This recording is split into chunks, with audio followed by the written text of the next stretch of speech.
নমস্কার, জ্ঞান সঙ্গমে সবাইকে স্বাগত। আজকের নলেজ পয়েন্টে গুরুজি বলছেন, is the Guru satisfied or unsatisfied? গুরু কি স্যাটিসফাইড অর আনস্যাটিসফাইড? ইন্টারেস্টিং। কি বলছেন গুরুজি? শিষ্যের কাজ হলো গুরুকে স্যাটিসফাই করা, কিন্তু তুমি কি করে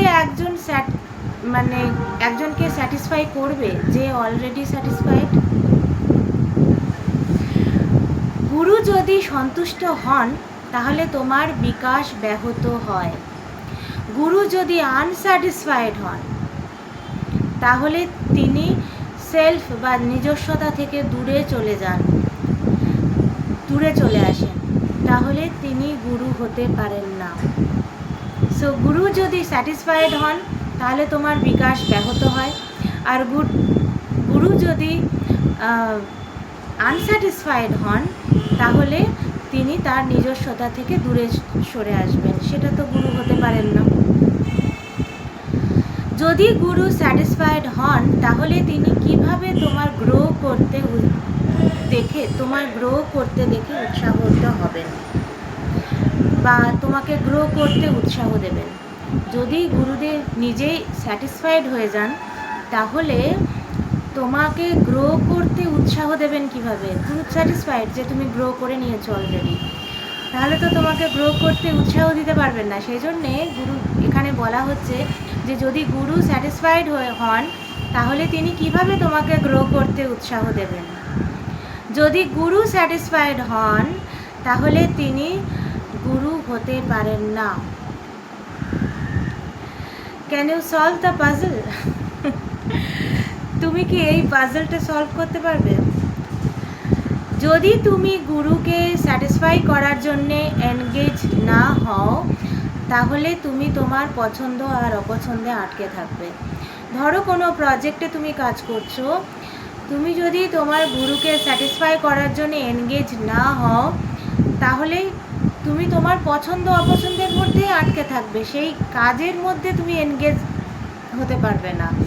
কাজের মধ্যে এনগেজ হলে 100% এনগেজ হলে না অনেক সময় আমাদের পছন্দ অপছন্দের ঊর্ধ্বে উঠতে হয় একটু, সেটাই বলা হচ্ছে। তোমার আকাঙ্ক্ষা আর অহংকারকে স্যাটিসফাই করার জন্যে তুমি যত চেষ্টা করবে তুমি ততই দুঃখী হয়ে পড়বে। তোমার ডিজায়ার, তোমার আকাঙ্ক্ষা এবং তোমার অহংকারকে তুমি যত স্যাটিসফাই করার জন্যে তুমি চেষ্টা করবে তত তুমি দুঃখী হয়ে পড়বে। নিজেকে স্যাটিসফাই করার অনবরত চেষ্টা করা হলো আনহ্যাপিনেসের একটা ফর্মুলা। নিজেকে স্যাটিসফাই করার জন্যে অনবরত চেষ্টা করা, সেই চেষ্টা করা হচ্ছে আনহ্যাপিনেসের একটা ফর্মুলা। গুরু সেবার মধ্যে দিয়ে তোমার ফোকাস শিফট হয় আর সেলফ স্যাটিসফাইং ডিজায়ার থেকে অন্যের প্রতি যত্ন আর সেবা করার দিকে। যখন গুরু সেবার দিকে আমাদের মন থাকে তখন আমরা আমাদের নিজস্ব সেলফ স্যাটিসফাইং ডিজায়ার থেকে আমাদের মনটা শিফট হয়ে যায় কোথায় না, অন্যের প্রতি যত্ন এবং সেবা তার দিকে। এটি হচ্ছে আমাদের আভ্যন্তরীণ বিকাশের পথকে আরও সুগম করে তোলে। ক্ষুদ্র মন বা আমি বোধ থেকে মুক্ত হওয়ার জন্যই গুরুর শরণাপন্ন হতে হয়। কিন্তু শিষ্যের মন যদি কেবল নিজের কামনা বাসনা পূরণের দিকেই নিবদ্ধ থাকে তাহলে সেখানে গুরুর কোনো ভূমিকা থাকে না এবং দুঃখেরও অবসান ঘটে না। সেই জন্যে নিজের কামনা বাসনা পূরণের দিকে অতটা নজর না দেওয়াই ভালো।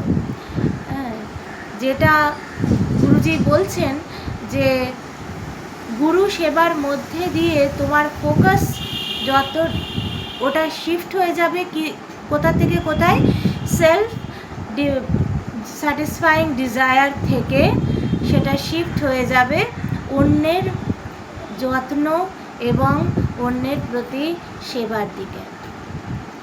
এটাই তো আমাদের জীবনকে আরও উন্নত করে তোলে। আজকের নলেজ পয়েন্ট এই পর্যন্তই। সবাইকে আবারও অনুরোধ করব লাইক, কমেন্ট আর শেয়ার করার জন্য। প্রচুর প্রচুর শেয়ার করে দিন, সবার কাছে এত সুন্দর নলেজ পয়েন্ট প্রচুর প্রচুর শেয়ার করে দিন। সবাই ভালো থাকবেন, সুস্থ থাকবেন। দেখা হচ্ছে পরবর্তী এপিসোডে। নমস্কার।